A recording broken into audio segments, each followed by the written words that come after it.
മൃതദേഹങ്ങൾ നാട്ടിലെത്തിക്കാനുള്ള ചെലവ് നോർക്ക വഹിക്കുന്നതിനെ പ്രവാസികൾ സന്തോഷത്തോടെയാണ് വരവേറ്റത്.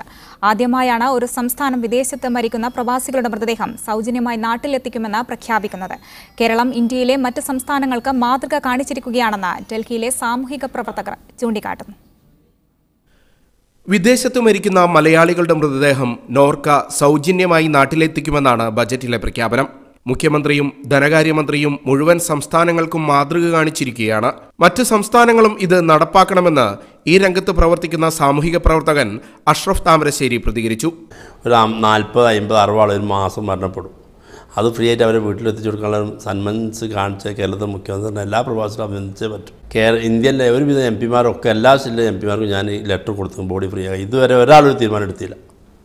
കേരള സർക്കാർ തന്നെ എടുത്ത്. ലോക കേരള സഭയുടെ യോഗത്തിൽ ധനകാര്യമന്ത്രി തോമസ് ഐസക്കിന്റെ മുന്നിൽ പ്രവാസികളുടെ മൃതദേഹം സൗജന്യമായി നാട്ടിലെത്തിക്കണമെന്ന ആവശ്യം ഉന്നയിച്ചിരുന്നു. ബജറ്റ് പ്രഖ്യാപനത്തിലൂടെ അദ്ദേഹം ആവശ്യം പരിഗണിച്ചിരിക്കുകയാണ്. ഏറ്റവും കൂടുതൽ പ്രവാസികൾ ഭരിക്കുന്നത് UAE-യിലും സൗദിയിലുമാണ്. ഏകദേശം 4500 ദർഹത്തിലേറെ അഥവാ 1 ലക്ഷത്തോളം രൂപ ഒരു മൃതദേഹം നാട്ടിലെത്തിക്കാൻ ചെലവ് വരുമെന്നാണ് കണക്കാക്കുന്നത്. Shino Shamsuddin, media 1, Dubai.